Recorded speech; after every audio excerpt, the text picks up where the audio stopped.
Ini. Jadi yang materi akan Bapak bahas hari ini, nah, organisasi massa moderat dan kooperatif. Nah, seperti Bapak yang sudah Bapak sampaikan, bahwa moderat dan kooperatif artinya organisasi ini dari segi perjuangan dalam melawan kolonialisme Belanda tidak seperti massa PNI, tidak massa PKI atau Perhimpunan Indonesia yang cenderung radikal, yang cenderung terang-terangan melawan Belanda. Ini lebih cenderung underground. Artinya apa? Bahasa kalian diam-diam menghanyutkan. Organisasi pergerakan nasional pada masa moderat dan kooperatif itu lebih cenderung pada apa? Lebih cenderung pada cari aman. Mereka tidak mau organisasinya apa? Dibubarkan. Karena pada waktu itu dari segi sikap pemerintah kolonial Belanda terhadap organisasi pergerakan nasional cenderung keras. Ya, teman-teman ya, cenderung keras. Dikit bikin ulah, dibubarkan, pemimpinnya ditangkap, diasingkan ke Digul, Papua. Kalau teman-teman ingin tahu gambarannya, Digul, Papua pada waktu itu kondisinya sangat memprihatinkan. Tahanan politik yang dibuang ke sana, maaf, sangat menyedihkan. Bayangin teman-teman, setiap hari kalian harus mengkonsumsi kina. Tahu kina? Untuk malaria. Orang yang sering meminum kina pada waktu itu cenderung mudah tersinggung dan apa nih bahasanya? Gendang telinganya apa teman-teman? Pecah. Makanya pada waktu itu kina memang luar biasa ya teman-teman ya. Nah, perlu kalian ketahui juga di Digul Muhammad Hatta pernah mengalami hal yang sangat ya ibaratkan menyedihkan. Karena ya dia tahanan politik tapi tidak seperti PKI, malah dibuang ke Digul Papua. Nah itu ya teman-teman ya gambaran dasarnya. Kita mulai dan urutan materi yang akan Bapak sampaikan ke kalian. Nah ini yang akan Bapak kasih. Nah teman-teman ada? Yang pertama adalah taman siswa. Bahasa anak sekarang namanya Tamsis ya teman-teman ya. Yang kedua Partindo, yang ketiga PNI baru, yang keempat Parindra, Gerindo dan GAPI atau Gabungan Politik Indonesia. Oke, kita mulai saja dengan materi yang pertama yaitu Taman Siswa. Baik, untuk yang daring kedengaran apa yang Bapak sampaikan? Yang daring? Kedengeran Pak. Oke, baik. Lanjut ya. Nah, ini taman siswa. Kalau kita mengambil istilah taman siswa, apa itu? Tempat bermain, tempat belajar, itu taman. Ya, jadi taman itu artinya tempat bermain atau tempat belajar. Siswa artinya murid. Jadi dalam bahasa kita kasarnya taman siswa itu adalah tempat bermain atau tempat belajar siswa. Nah, itu taman siswa. Didirikan oleh siapa? Didirikan oleh Ki Hajar Dewantara. Teman-teman ada yang masih ingat nama asli dari Ki Hajar Dewantara siapa? Yuk. Ada yang tahu nama aslinya siapa? Yang luring, coba Bapak mau tanya, Taman Ki Hajar Dewantara nama aslinya siapa? Ada yang masih ingat? Yo, yang luring. Ayo, ada yang masih ingat nggak? Ayo, ayo. Widya masih ingat? Vanessa Gladys? Ya. Itu loh deh, yang tiga tokoh itu loh, yang tokoh Indes Partes, Suwardi Suryaningrat. Ya, nama aslinya adalah Suwardi Suryaningrat. Ki Hajar Dewantara mendirikan organisasi ini kenapa? Karena meyakini bahwa pendidikan adalah hal yang efektif untuk memajukan bangsa. Gerakan Taman Siswa lebih cenderung pada ke pendidikan bukan ke politik. Ulang ya sekali lagi. Jadi yang disebut dengan taman siswa itu apa? Taman artinya tempat bermain atau tempat belajar. Siswa artinya apa? Murid. Berarti bahasa kita namanya taman belajar atau taman bermain murid. Ya kan? Taman siswa didirikan oleh Ki Hajar Dewantara alias Suwardi Suryaningrat. Taman siswa kenapa didirikan? Karena menurut Ki Hajar Dewantara bahwa pendidikan adalah sebuah sarana untuk mencetak generasi unggul untuk memajukan bangsa Indonesia. Dan perlu kalian catat bahwa Taman Siswa bukan organisasi politik, tapi cenderung ke pendidikan. Nah, ini ya teman-teman untuk mukadimah yang pertama. Yang kedua, silakan dilihat. Tolong untuk yang luring, yang daring, kalian kasih tanda PH3 akan Bapak munculkan. Ingat ya, PH3 tidak tanggal 6, tapi minggu depannya lagi. Tanggal 13. Ya, tanggal 13 baru kalian PH3. Nah, yang pertama apa Pak? Yang pertama adalah Ingarso Sumtulodo. Nah, ya, kalau ditanya apa Ingarso Sumtulodo, artinya di depan memberi teladan. Jadi di depan seseorang harus memberikan teladan dan contoh.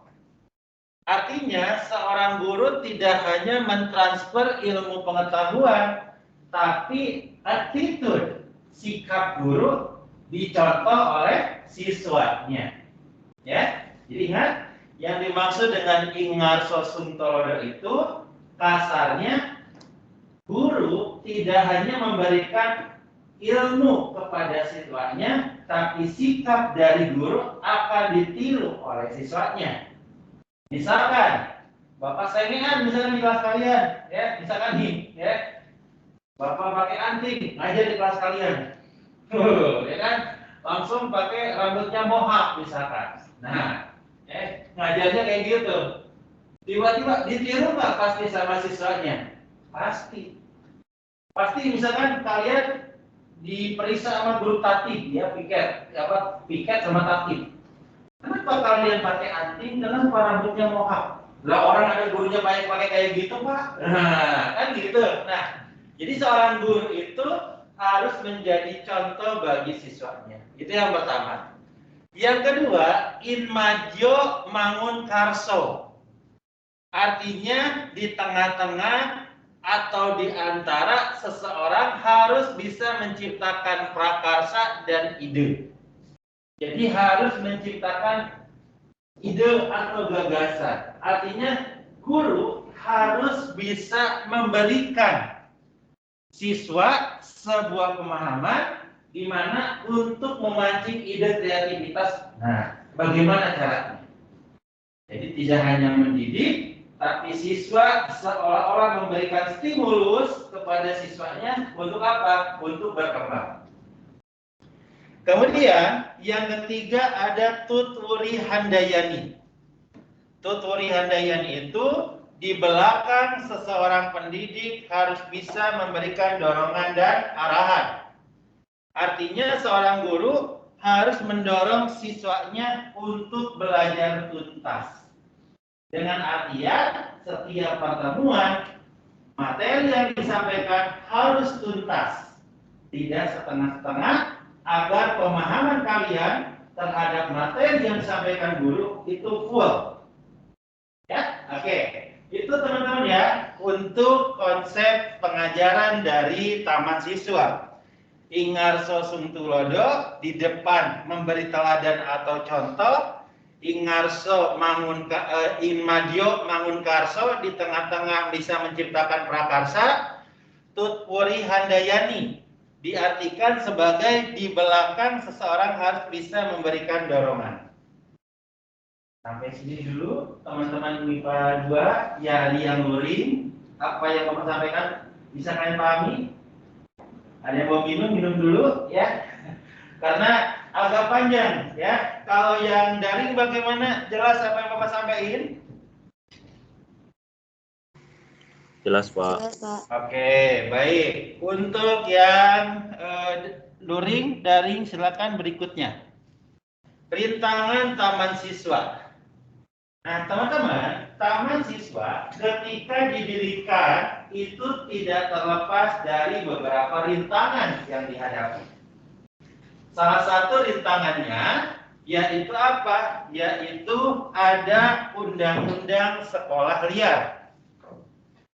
Undang-undang sekolah liar atau dalam bahasa kita Wilde Scholen Ordonansi. Ada yang mau? Ya, nanti ngambil ya. Nih, kalau ada yang ngatur. Jadi, ketika berdirinya ada istilah Wilde Scholen Ordonansi, yaitu undang-undang sekolah liar, teman-teman. Dengan artian sekolah liar itu apa? Sekolah swasta yang tidak didirikan oleh pemerintah. Nah, pemerintah kolonial Belanda sengaja sengaja mengeluarkan undang-undang sekolah liar agar sekolah-sekolah yang ada tidak berdiri. Agar tidak ada sekolah yang mengeluarkan sebuah paham nasionalisme. Nah, kemudian Ki Hajar Dewantara sekuat tenaga agar taman siswa tidak dibubarkan. Akhirnya perjuangan dari Ki Hajar Dewantara berhasil dan pemerintah kolonial Belanda mencabut Undang-Undang Sekolah Liar tahun 33. Dan atas jasanya Ki Hajar Dewantara mendapat gelar Bapak Pendidikan. Jadi kesimpulannya adalah ketika awal-awal ada Undang-Undang Sekolah Liar. Apa itu sekolah liar? Sekolah yang tidak didirikan oleh pemerintah, di mana undang-undang ini sengaja dimunculkan oleh pemerintah kolonial Belanda untuk apa? Untuk mencegah berdirinya sekolah swasta yang menciptakan apa? Yang menciptakan nasionalisme. Nah, kemudian teman-teman juga Ki Hajar Dewantara sekuat tenaga agar taman siswa tidak dibubarkan, dan setelah perjuangan panjang akhirnya sekolah liar berhasil dicabut dan atas jasanya Ki Hajar Dewantara mendapat gelar Bapak Pendidikan. Satu. Yang berikutnya silakan dilihat. Partindo. Nah, teman-teman bisa dilihat. Partindo adalah organisasi yang didirikan oleh Sartono. Jadi awalnya PNI, kemudian ketika Soekarno ditangkap, PNI dibubarkan oleh Sartono, Sartono mendirikan Partindo. Nah, seperti itu. Kemudian Partindo adalah salah satu organisasi yang banyak diminati di masanya. Di mana pada waktu itu ternyata Soekarno ada. Jadi setelah bebas masuk Partindo nih, ya. Yang menjadi daya tarik tersendiri di masyarakat. Konsep sosionasionalisme yaitu cinta tanah air dan kekuasaan berada di tangan rakyat adalah konsep utama dari Partindo ini. Jadi teman-teman perlu kalian ingat, kalau ada pertanyaan di PH 3, apa itu konsep dari Partindo? Kalian jawab saja sosionasionalisme, sosiodemokrasi. Sosionasionalisme adalah sebuah paham cinta tanah air, sosiodemokrasi, kekuasaan tertinggi berada di tangan rakyat. Dan perlu kalian ketahui bahwa yang namanya Partindo adalah organisasi yang terang-terangan melawan pemerintah kolonial Belanda atau mengkritik kebijakan pemerintah Belanda. Hafalin ya fotonya. Hafalin ya fotonya ya, jangan sampai lupa. Nanti silakan diambil aja ya. Nanti kalau ada yang mau ambil aja, nggak apa-apa. Nih, Bapak taruh di sini deh. Takutnya ada yang ngantuk. Wajar Bapak sejarah pagi-pagi, Bapak terkenalnya storytelling ya. Oke, lanjut berikutnya ya. Lanjut berikutnya.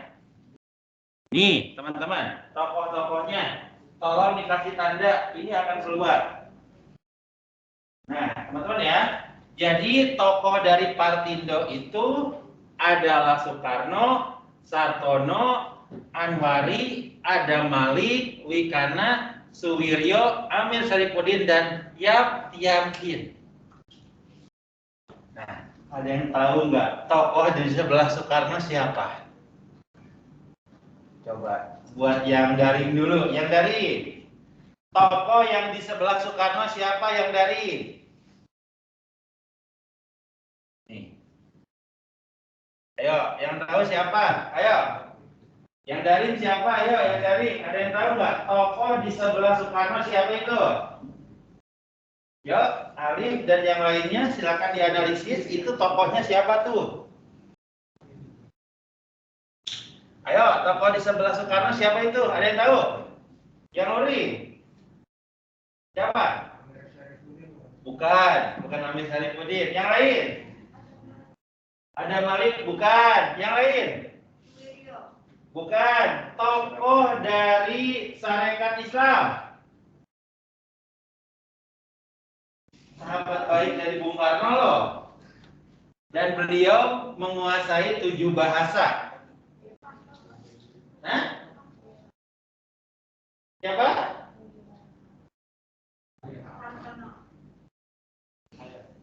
Kiai Haji atau Haji siapa? Namanya diabadikan di jalan mau ke SMA 1 Bekasi. Hah? Siapa? Agus Salim, betul. Ini Agus Salim, teman-teman ya. Nih, Agus Salim ini, ya. Beliau dengan Soekarno dekat, ya. Haji Agus Salim adalah tokoh yang menguasai 7 bahasa, ahli diplomasi, dan tokoh yang melakukan perjalanan ke luar negeri untuk meminta negara-negara lain agar mengakui kemerdekaan Indonesia. Tuh, Agus Salim. Lanjut ya. Nah, ini teman-teman tolong kalian kasih tanda yang ini. PH3 keluar. PH3 keluar ya. Habis ini nih. Tolong kasih tanda PH3 ini keluar. Tujuan dari Partindo memupuk semangat mandiri, itu yang pertama. Lalu perbaikan hubungan dalam masyarakat atau sosial ekonomi, itu yang kedua. Yang ketiga, pembentukan rakyat berdasarkan demokrasi, mewujudkan Indonesia merdeka melalui hak-hak politik, dan mencapai Indonesia merdeka yang mandiri tanpa campur tangan negeri penjajah. Jadi tujuan Partindo cukup banyak, memupuk semangat mandiri, perbaikan hubungan dalam masyarakat, pembentukan pemerintahan rakyat berdasarkan demokrasi, mewujudkan Indonesia yang merdeka, lalu mencapai Indonesia yang merdeka mandiri tanpa campur negara penjajah. Itu ya teman-teman ya, untuk tujuan dari Partindo. Lanjut berikutnya kegiatan Partindo. Teman-teman, tolong dikasih tanda. Kegiatan Partindo keluar dalam PH3. Nah, yang pertama yaitu meliputi kegiatan sosial dan ekonomi sebagai pusat. Jadi pusatnya itu kegiatan sosial dan ekonomi. mempersiapkan Indonesia yang merdeka, mengadakan rapat dan kongres. Nah, ini tolong kalian kasih tanda nih ya. Jadi kegiatan Partindo itu meliputi sosial ekonomi, mempersiapkan Indonesia yang merdeka, mengadakan rapat dan kongres. Itu ya kegiatan dari Partindo. Silakan. Nggak apa-apa Widya, makan aja. Nah, iya silakan. Iya, silakan aja. Lanjut, kemunduran Partindo, nggak usah malu-malu. Kayak, iya silakan aja. Oke, kemunduran Partindo ya teman-teman ya. Nah, kemunduran Partindo kalian kasih tanda juga ya buat Alif dan yang lainnya yang lagi daring, yang luring juga sama. Kemunduran Partindo adalah satu, terlalu radikal. Bung Karno ditangkap lagi dan tidak berkembang. Jadi kalau ada yang nanti soal yang Bapak kasih, sebutkan dari poin-poin ini, manakah yang termasuk kemunduran Partindo? Tuh, terlalu radikal, Bung Karno ditangkap, dan tidak bisa berkembang. Itu ya kemunduran Partindo. Tolong dikasih tanda. Lanjut berikutnya ada PNI baru. Nah, teman-teman, kalau kita berbicara PNI baru, ini PNI yang fokusnya pada rekrutmen. Jadi dalam bahasa anak OSIS namanya rekrut anggota untuk disiapkan jadi pemimpin, atau dalam bahasa kita namanya LD apa? LDKS ya. Lembaga latihan dasar kepemimpinan siswa, biasanya ada yang ini ya. Oke. Sebentar. Ada WA dulu sebentar ya.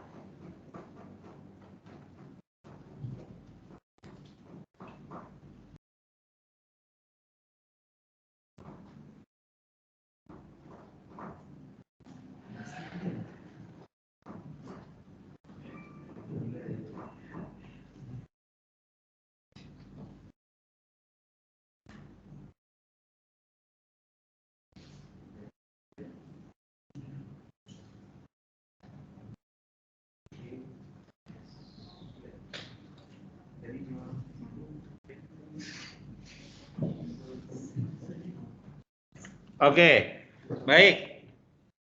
PNI baru yang pertama adalah didirikan oleh Muhammad Hatta, kemudian kesamaannya adalah non-kooperatif, tidak mau bekerja sama dengan Belanda, dan tujuannya adalah Indonesia merdeka. Menggunakan kaderisasi politik. Teman-teman ingat ya, kalian dari SMA harus mencari jaringan. Paham maksud mencari jaringan? Jadi kalian melakukan relasi dengan teman manapun dari SMA manapun teman kalian. Nanti ketika kalian ada perlu, misalkan dalam pekerjaan atau apa, kan mudah ya teman-teman ya, bangun relasi dari sekarang. Nah, kemudian yang berikutnya teman-teman, lanjut. Menggunakan sistem pendidikan politik atau kaderisasi politik sebagai calon pemimpin. Kemudian surat kabarnya adalah Daulah Rakyat. Dan PNI bubar karena pemimpinnya ditangkap oleh Belanda. Teman-teman, tapi Bapak yakin Muhammad Hatta kalian tahu kan wajahnya? Tahu ya, jadi kalau Sultan Syahrir doang nggak apa-apa ya. Ini Sultan Syahrir adalah tokoh dari PNI baru. Jadi Bapak ulang ya, PNI baru ini adalah PNI yang dimana cara perjuangannya dengan apa? Perekrutan anggota untuk disiapkan jadi calon pemimpin. Tidak bekerja sama dengan pemerintah kolonial Belanda, dan surat kabarnya adalah Daulah Rakyat. PNI baru bubar karena pemimpinnya ditangkap. Oke, lanjut berikutnya ya. Nah, teman-teman, kalau kita berbicara Parindra, nah, tolong nih, Bapak kasih kode dari sekarang ya, dari kelas MIPA 2 ya, tolong dikasih kode ya. Nah, Parindra adalah organisasi yang didirikan di Solo oleh Dr. Sutomo ya teman-teman ya. Di mana Parindra merupakan fusi. Fusi itu apa? Gabungan. Gabungan dari Persatuan Bangsa Indonesia. Teman-teman kasih tanda, tolong dikasih tanda. tujuan dari Parindra akan Bapak keluarkan di PH 3. Nah, ya, yang memperkokoh persatuan, kemudian menjalankan aksi politik dan memajukan ekonomi, insya Allah akan Bapak munculkan. Nah, jadi Bapak ulang sekali lagi, Parindra Partai Indonesia Raya merupakan gabungan dari Budi Utomo dan Partai Bangsa Indonesia, Persatuan Bangsa Indonesia. Tujuannya adalah mencapai Indonesia merdeka. Nah, yang harus kalian ketahui, cara Parindra merealisasikan tujuan, memperkokoh persatuan, kemudian menjalankan politik dan memajukan ekonomi. Ini tolong kalian kasih tanda ya, oke? Nah teman-teman, kita lanjut berikutnya. Oke. Nah, 13. Nah, ini tokoh yang disebut dengan Muhammad Yamin. Ya, yang kalian ingat ada gambar Gajah Mada, ini yang beliau ya. Gerindo, Gerakan Rakyat Indonesia, di mana tokohnya adalah Sartono, Sanusi Pane, dan Muhammad Yamin. Tujuannya apa? Indonesia merdeka. Tujuannya apa lagi? Yaitu mencapai Indonesia merdeka, memperkokoh ekonomi, mengangkat kesejahteraan, memberi bantuan bagi kaum buruh. Ini tokohnya. Mencapai Indonesia merdeka, memperkokoh ekonomi, mengangkat kesejahteraan, dan memberikan bantuan bagi kaum pengangguran. Nah, lanjut berikutnya. Ya. Gabungan Politik Indonesia. Ini tokohnya adalah MH Tamrin. Nah, ini tolong ini ya. Ya, nanti dikasih tanda ya. GAPI didirikan atas inisiatif dari Muhammad Husni Tamrin, di mana GAPI terdiri dari Parindra, Gerindo, Pasundan, Persatuan Minahasa, PSII, Partai Sarekat Islam Partai Islam Indonesia, dan Perhimpunan Katolik. GAPI menuntut sebuah pemerintah Belanda agar Indonesia mempunyai parlemen sendiri. Jadi kita punya parlemen sendiri ya, intinya kayak gitu. Nah, pokok perjuangan GAPI. Nah, teman-teman, ini dua slide terakhir ya. Oke. Yang pertama, the right of self-determination. Itu yang pertama.